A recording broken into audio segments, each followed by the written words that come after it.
Hello students, this is AJ Yadav from MPIC Rudhauli बस्ती। बच्चों, आज का हमारा वीडियो 10वीं कक्षा में पढ़ने वाले विद्यार्थियों के लिए supplementary reader the judgement seat of Vikramaditya से है। यह पाठ बहुत ही शानदार ऐतिहासिक कहानी है, जिसमें हम आपको एक प्राचीन काल के राजा विक्रमादित्य जी के बारे में बताने चल रहे हैं। आपको जानकारी के लिए बता दें कि कक्षा 10 का जो सिलेबस था वो पहले सप्लीमेंट्री रीडर में 3 पार्ट पढ़ने हुआ करते थे। The inventor who kept his promise, दूसरा यही पार्ट था the judgement seat of Vikramaditya, और तीसरा पार्ट था my greatest Olympic prize. Corona वैश्विक महामारी के चलते एक पार्ट माइनस कर दिया गया है, यानी 30% कटौती के हिसाब से एक पार्ट इसमें माइनस कर दिया गया है। और अब आपको शॉर्ट स्टोरी यानी सप्लीमेंट्री का यह आखिरी पार्ट के रूप में हमें पाठ पढ़ाने चल रहे हैं।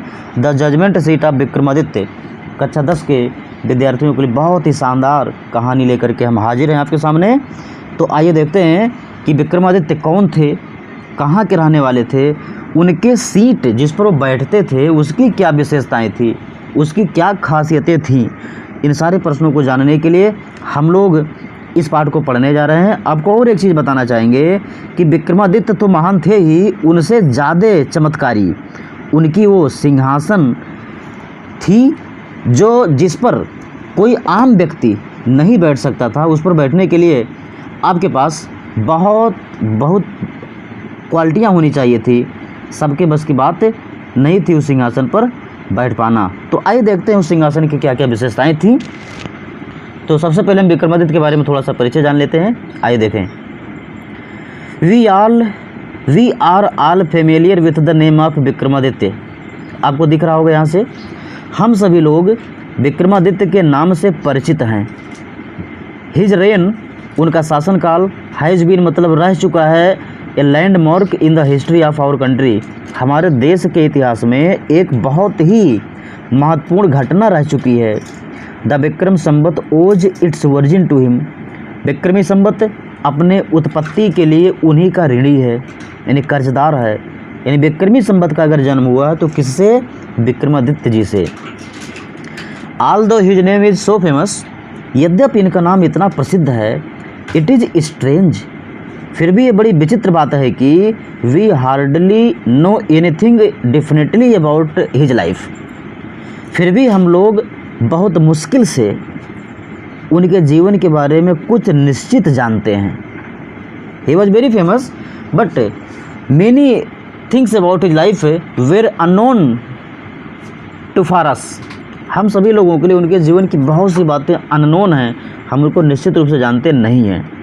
There is one thing certain about him, लेकिन उनके बारे में एक बात तो तय है, एक बात निश्चित है। हाउएवर, जो भी हो, he loved justice and learning, कि वह न्याय और ज्ञान से प्यार करते थे। He gave perfect justice to his people, वह अपने प्रजा को सच्चा न्याय देते थे। And gathered learned man about him in his court, और अपने न्यायालय में विद्वान लोगों को इकट्ठा रखते थे। इट इज सेड दैट, ऐसा कहा जाता है कि ही वॉज द ग्रेटेस्ट जज इन हिस्ट्री, कि वह इतिहास में सबसे महान न्यायाधीश थे। यानी विक्रमादित्य जी को सबसे महान न्यायाधीश कहा जाता था। और आपको ये भी बता दें, विक्रमादित्य आपके मध्य प्रदेश MP के उज्जैन, जहाँ पर भगवान भोलेनाथ महाकाल का मंदिर है, वहीं उज्जैन के राजा थे ये विक्रमादित्य जी। उन्हीं का हम नाम यहाँ पर आपको बता रहे हैं कि उन्हें इतिहास का सबसे महानतम न्यायाधीश माना जाता है। आइए अगले पैराग्राफ में उनके कुछ और विशेषताओं को जानते हैं। Vikramaditya was never deceived, Vikramaditya को कभी धोखा नहीं दिया गया। यानी डिसीव का मतलब होता है धोखा देना, चकमा देना। विक्रमादित्य को कभी धोखा नहीं दिया गया। Nor did he ever punish the wrong man, ना ही उन्होंने कभी किसी गलत व्यक्ति को सजा दिया। गलत व्यक्ति का तात्पर्य क्या? जो गलत हो, जो गलत हो का तात्पर्य जो अपराध ना किया हो, ऐसे व्यक्ति को उन्होंने सज़ा कभी नहीं दिया। यानी वो हमेशा सही व्यक्ति को सज़ा देते थे। अर्थात सही व्यक्ति का तात्पर्य यहाँ होगा वह व्यक्ति जो एक्चुअल में अपराध करता था उसी को लोग वो सज़ा देते थे। The guilty trembled when they came before him, अपराधी कांपते थे जब वह उनके सामने आते थे। फॉर मनी, क्योंकि दे न्यू दैट, वह जानते थे कि his eyes would look straight into their guilt, क्योंकि वह जानते थे कि उनकी आँखें सीधे उनके अपराध को देखेंगी। एंड दोज, और वह लोग हु केम टू हिम, जो उनके पास आते थे विथ डिफ़िकल्ट प्रॉब्लम्स, अपने कठिन समस्याओं के साथ, where always satisfied by the way, वह उस तरीके से संतुष्ट हो जाते थे हमेशा। ही सॉल्व्ड देम, जैसे भी वह उनको हल करते थे उनके उस हल किए गए तरीके से सारे लोग खुश हो जाते थे। एंड सो, और इसीलिए इन इंडिया, भारत में, आफ्टर हिम, उनके बाद, व्हेन एवर एनी जज pronounced his judgement with great skill, और इसलिए भारत में उनके बाद जब कभी कोई न्यायाधीश अपने फैसले को बड़ी कुशलता से सुनाता था, it was said of him, तो उसके बारे में कहा जाता था, आह वाह, he must have sat on the judgement seat of Vikramaditya, यह तो विक्रमादित्य के न्याय सिंहासन पर बैठा है। अर्थात जब कोई व्यक्ति, जब कोई न्यायाधीश बहुत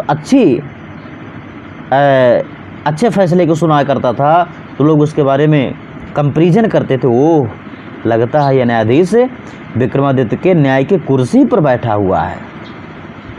यानी जैसे कोई व्यक्ति जब सत्य बोलता है तो लोग कहते हैं, वो लगता है तुम हरिश्चंद्र के औलाद बन गए हो, हरिश्चंद्र के दादा बन गए हो। जब कोई ज़्यादा क्रूरता करता है तो कंस और रावण से तुलना करते हैं, कहते हैं कि तुम कंस बन गए हो, तुम रावण बन गए हो। उसी प्रकार जब कोई न्यायाधीश बहुत अच्छे फैसले को सुनाता था तो लोग उसको कहते थे, ओ ये तो विक्रमादित्य के न्याय के कुर्सी पर बैठा है। Has anyone ever seen the judgement seat of Vikramaditya? इस पाठ की लेखिका सिस्टर निवेदिता जी पूछ रही हैं, आपको दिखा दें। इस पाठ की लेखिका सिस्टर निवेदिता, ऊपर देखिए, इस पाठ की लेखिका सिस्टर निवेदिता जी पूछ रही हैं, has anyone ever seen the judgement seat of Vikramaditya? क्या किसी ने कभी विक्रमादित्य का न्याय सिंहासन देखा है? परहैप्स नॉट, शायद नहीं। बिकॉज माने क्योंकि the seat does not exist any more, क्योंकि सीट अब मौजूद ही नहीं है। I am going to tell you, मैं आपको बताने जा रही हूँ। लेखिका कह रही हैं कि मैं आपको बताने जा रही हूँ हाउ इट डिसअपीयर्ड, कि यह कैसे गायब हुआ इस पृथ्वी से। यह पूरी कथा मैं बताने जा रहा हूँ सिस्टर निवेदिता की जुबानी से। देखें, after the death of Vikramaditya, Vikramaditya के मृत्यु के पश्चात, the people of Ujjain, Ujjain के लोग, in due course of time, समय के साथ साथ, फॉरगॉट हिम, उनको भूल गए। His palace and his fortress way ruined, उनके महल और उनके किले ध्वस्त हो गए, टूट फूट गए। द हीप डेप रूइंस, खंडहरों का ढेर, having been covered with grass, dust and trees, उनके खंडहरों, उनके घर जो थे खंडहर में बदल गए, और वही खंडहरों के ढेर घास, धूल और पेड़ों से ढक जाने पर, were turned into a pasture for feeding the cattle, परिवर्तित हो गए एक चारागाह में पशुओं को चरने के लिए। यानी जो कभी विक्रमादित्य जी का महल हुआ करता था वह टूटकर खंडहर हुआ। खंडहर होने के बाद उस पर धूल जमा, घास उगी, पेड़ उगे, और कालांतर में यह पशुओं को चरने के लिए चारागाह बदल गया। The village boy people used to send their cows out to these pastures to graze, the village people, गांव के लोग, यूज टू सेंड, भेजा करते थे, देयर काउज, अपनी गायों को, out to these pastures to graze, इन्हीं चारागाहों में चरने के लिए अपने पशुओं को भेजा करते थे। एयरली इन द मॉर्निंग, बिल्कुल सुबह सुबह, द कैटिल वुड गो, पशु जाया करते थे, in the care of shepherd boys, चरवाहे लड़कों के देख रेख में, एंड वुड नॉट रिटर्न, और लौटा नहीं करते थे, till late in the evening, देर शाम होने तक, यानी जब काफ़ी देर शाम हो जाती थी तब ये सारे लोग लौटते थे। When it was time to return, और जब लौटने का समय हो जाता था, ये shepherd boy would call out from the edge of the pasture, तो एक चरवाहा लड़का चारागाह के एक छोर से चिल्लाया करता था, एंड ऑल द कैटिल, और समस्त पशु, along with the cow hertz, अपने चरवाहे झुंडों के साथ, वुड गैदर राउंड हिम, उसके चारों ओर इकट्ठा हो जाते थे, and together they would turn homewards, वे लोग घर की तरफ चले जाते थे। यानी आपने देखा कि उज्जैन के राजा विक्रमादित्य की मृत्यु जब हुई तो कुछ समय के बाद लोग उनको भूल गए, और उनका घर, उनका जो महल था वो टूट गया, खंडहर बन गया, और खंडहर के ऊपर घास जम गई, धूल जम गए, और पेड़ उगाए, और धीरे धीरे वह चारागाह में बदल गया, वह चारागाह में बदल गया, और उस पर पशु चरने लगे। गांव के लोग अपने पशुओं को सुबह चरवाहे लड़कों के देख रेख में अपने गायों को यहाँ भेज देते थे, और शाम तक ये लोग चरते थे, और जब शाम को लौटने का समय हो जाता था तो ये सब लोग साथ साथ अपने घर की तरफ लौट आते थे। Such was the life of the shepherd boys in the villages about Ujjain. Ujjain के आसपास के गांवों में चरवाहे लड़कों का इसी प्रकार का जीवन था। There were many of them, वहाँ कई की संख्या में लोग होते थे, and in the long days on the pastures, और चारागाहों में काफ़ी लंबा समय भी होता था। They had plenty of time for fun, उनके पास मजा करने के लिए बहुत पर्याप्त समय होता था। One day they found a play ground, एक दिन उनको एक खेल का मैदान मिल गया, and how delightful it was, और कितना आनंददायक था वह।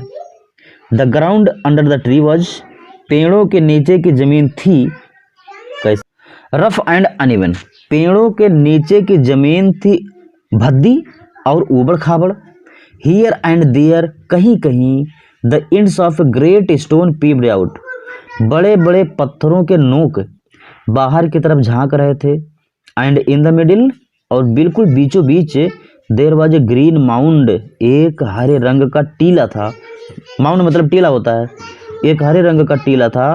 Which looked very much like a जजेस सीट, जो बिल्कुल एक न्यायाधीश के कुर्सी के समान दिखाई देता था।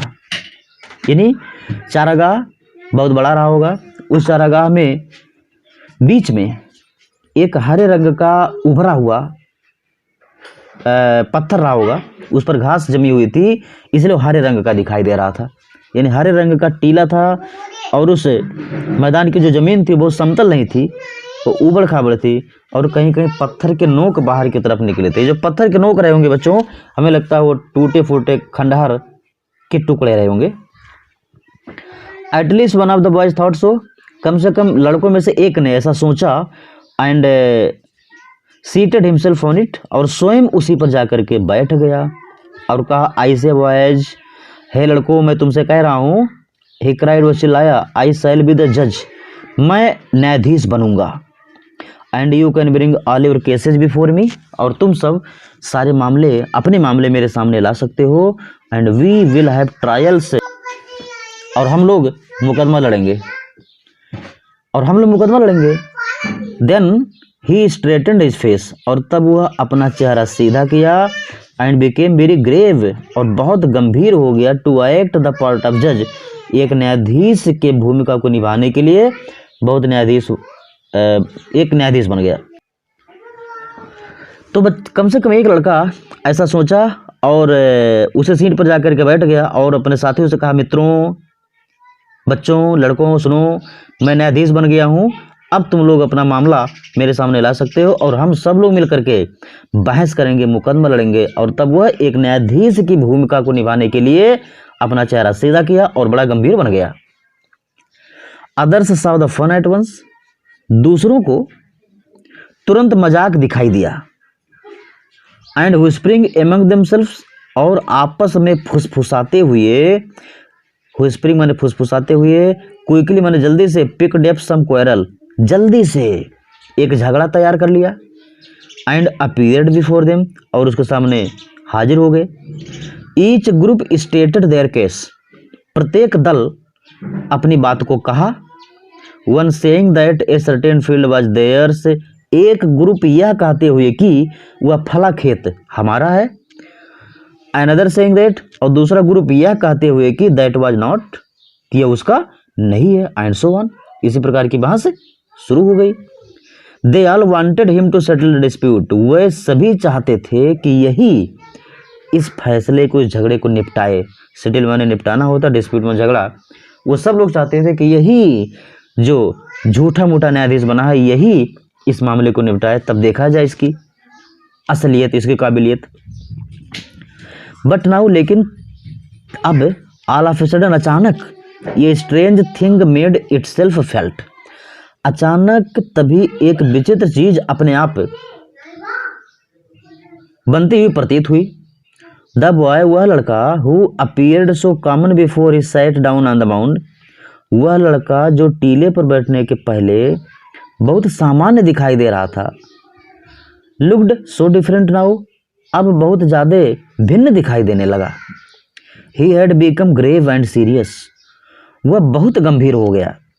And his tone and manner were so strange and impressive, और उसकी वाणी, उसका आचरण इतना स्ट्रेंज माने विचित्र हो गया, इतना इम्प्रेसिव, इतना गंभीर हो गया, इतना प्रभावशाली हो गया कि the rest of the boys were a little frightened, कि शेष बच्चे, रेस्ट ऑफ द बॉयज मतलब शेष लड़के थोड़ा सा डर गए। यानी बच्चे का व्यवहार कुछ इस प्रकार गंभीर हो गया कि बाकी बच्चे थोड़ा सा डर गए। Still they thought it was fun, फिर भी उन्होंने सोचा ये तो मजाक है, खिलवाड़ है। एंड वंस अगेन, और एक बार फिर से, they put up A fresh case, उन लोगों ने एक ताज़ा मामला उस लड़के के सामने रखा। And once more he gave his judgement, और एक बार फिर से उसने अपना फैसला दिया। एंड दिस वेंट ऑन, और ये चलता रहा, यह प्रक्रिया चलती रही। For hours and hours together, साथों साथ घंटों तक ये प्रक्रिया चलती रही। ही सिटिंग ऑन द जज सीट, वह न्यायाधीश के कुर्सी पर बैठा रहा। लिसनिंग टू कंप्लेंट्स, शिकायतों को सुनता रहा।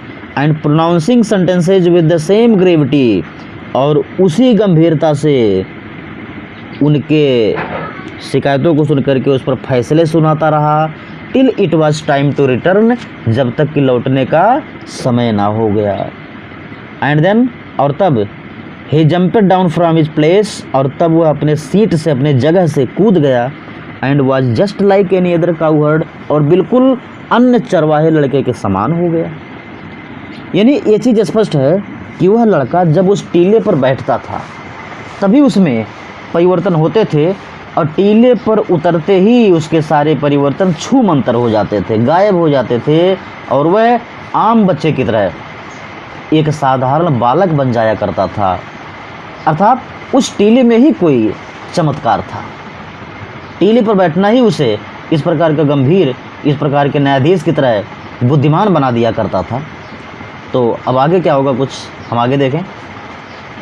फ्रॉम देन ऑनवर्ड्स, इसके बाद से, so famous did this cow heard became, यह चरवाहा लड़का इतना प्रसिद्ध हो गया, दैट माने कि all the complicated disputes were put before him, कि समस्त जटिल झगड़े उसके सामने रखे जाने लगे। And always the same thing happened, और हमेशा वही चीज़ घटित होती थी। The spirit of knowledge and justice would come to him, हमेशा वही चीज़ घटित होती थी कि न्याय और ज्ञान की आत्मा उसमें उतर जाया करती थी। And he would show them the truth, और वह उन लोगों को सच्चाई दिखाता था। But when he came down from his seat, लेकिन जब वो अपने सीट से नीचे उतरता था, he would be no different from the other boys, तो वह दूसरे लड़कों से बिल्कुल विभिन्न नहीं होता था। आगे देखें। Gradually this news spread over the country side, धीरे धीरे यह समाचार देहात की तरफ फैल गई। Gradually this news spread through the country side, देहात की तरफ फैल गई। Grown up main and women, बुजुर्ग महिला और पुरुष, from the villages, all the villages, सभी गांवों के महिला और पुरुष would bring their disputes in the court of the cowherd boy, अपने अपने झगड़ों को इस चरवाहे लड़के के दरबार में लाना शुरू कर दिए। And always they received a judgement, और हमेशा वे ऐसा फैसला प्राप्त करते थे दैट बोथ साइड्स अंडरस्टूड, जिसको दोनों पक्ष समझ जाता था। And so went away satisfied, और संतुष्ट होकर के चला जाता था। यानी लड़का धीरे धीरे स्टार बन गया। स्टार समझते हैं? यह छोटा सा लड़का अब बहुत मशहूर व्यक्ति बन गया था उज्जैन का। इतना मशहूर बन गया कि सभी गांवों के बुजुर्ग महिला और पुरुष अपने अपने कठिन समस्याओं को लेकर के इस बालक के दरबार में, उस सिवान में जाते थे, उस खेत में जाते थे, उस चारागाह में जाते थे और अपने फैसले को प्राप्त किया करते थे। इतना फेमस ये बच्चा हो गया था। आगे देखते हैं क्या होता है। नाउ अब द किंग, वह राजा who lived far away from Ujjain, जो उज्जैन से बहुत दूर रहता था, वह राजा जो उज्जैन से बहुत दूर रहता था, हर्ड दिस स्टोरी, उसने इस कहानी को सुना और कहा वेल, अच्छा, ही सेड, उसने कहा ओ अच्छा, that boy must have definitely sat on the judgement seat of Vikramaditya. Ujjain के राजा ने जब इस लड़के की कहानी को सुना तो उसने कहा ओ अच्छा, यह लड़का निश्चित रूप से, डेफिनेटली माने निश्चित रूप से, सैट माने बैठा है विक्रमादित्य के न्याय सिंहासन पर। यह लड़का निश्चित रूप से विक्रमादित्य के न्याय सिंहासन पर बैठा होगा। The king's guess was correct, उस राजा का अनुमान बिल्कुल सही था। As the rooms about the meadows where once Vikramaditya palace, जैसा कि उस चारागाह के जो खंडहर थे वो कभी विक्रमादित्य के महल हुआ करते थे। If just sitting on the mount brings wisdom and justice to the shepherd boy, राजा सोच रहा कि अगर मात्र टीले पर बैठने से उस चरवाहे लड़के में विजडम और जस्टिस आ जाता है, यानी ज्ञान और न्याय आ जाता है, ही थॉट, तो उसने सोचा लेट अस डिग डीप, तो चलिए खूब गहराई तक खोद लिया जाए and find the judgement seat, और उस न्याय सिंहासन को पा लिया जाए। I too shall sit on it, मैं भी इसी पर बैठूंगा, and hear all the cases, और समस्त मामलों को सुनूंगा। Then the spirit of Vikramaditya will descend upon me, और तब स्पिरिट माने आत्मा होता है, डिसेंड माने उतरना, तब विक्रमादित्य की आत्मा मुझ में भी उतर जाएगी। And I shell always be A just king, और मैं हमेशा के लिए एक राजा, न्यायी राजा बन जाऊंगा। राजा तो ही है, वो एक न्यायी राजा बन जाएगा। कब? जब वो विक्रमादित्य का न्याय सिंहासन प्राप्त कर लेगा और उस पर बैठ जाएगा। अगले पैराग्राफ में चलते हैं। सो विथ स्पेड्स एंड शॉवेल्स, इसीलिए फावड़े और कुदाल के साथ, स्पेड एंड शॉवेल्स माने होता है खोदने का यंत्र, कुदाल या फावड़ा कह सकते हैं। इसीलिए कुदाल और फावड़े के साथ द ग्रॉसिनॉल, वह घास युक्त टीला, वेयर द बॉयज प्लेड, जहाँ लड़के खेलते थे, वाज ओवरटर्नेड, उसे उलट दिया गया। द बॉय, वह लड़का, who had been the self made जज, वह लड़का जो स्वनिर्मित न्यायाधीश था, वाज सॉरोफुल, वो बड़ा दुखी था। ही फेल्ट दैट, उसने महसूस किया कि something very dear to him, कि उसका कोई बहुत प्यारा चीज़, वाज बीइंग टेकन अवे, उससे छीना जा रहा है, उससे हड़पा जा रहा है। बड़ा दुखी महसूस कर रहा था वह जब उस टीले। एट लास्ट, अंत में the labourers came on something, अंत में मजदूर किसी वस्तु पर पहुँचे। खोदते खोदते वो लोग किसी वस्तु पर पहुँचे। दे अनकवर्ड इट, उन्होंने इसे खोला। And found a slab of black marble, और वे एक काले रंग का संगमरमर पाए। Supported on the hands and wings of 25 stone angels, जो 25 पत्थर के देवदूतों के हाथों और पंखों पर टिका हुआ था, रुका हुआ था। यानी जब मजदूर उस वस्तु के ऊपर से मिट्टी हटाए तो उन्हें एक काले रंग का, ब्लैक मार्बल, काले रंग का संगमरमर मिला और यह संगमरमर के नीचे 25 पत्थर के देवदूत बने हुए थे और वे अपने हाथों और अपने पंखों पर उस शिलाखंड को टिकाए हुए थे। Surely it was the judgement seat of Vikramaditya. निश्चित रूप से यही विक्रमादित्य का न्याय सिंहासन था बच्चों। अब इस न्याय सिंहासन के साथ क्या होगा, क्या इस पर उज्जैन के राजा साहब बैठ पाएंगे या नहीं बैठ पाएंगे, इन सब बातों को जानने के लिए हम लोग दूसरे भाग में इस कहानी को पढ़ेंगे और जानेंगे कि आखिर वह राजा उस सिंहासन पर कैसे बैठेगा और किस प्रकार प्रयास करेगा, और उस सिंहासन पर बैठना क्या आसान था, राजा बैठा या नहीं बैठा, इसको जानने के लिए हम लोग अगले वीडियो मिलते हैं। तब तक आप माने याद करें, बढ़िया से याद करें, तो ही यह पाठ आपको समझ में आएगा। धन्यवाद।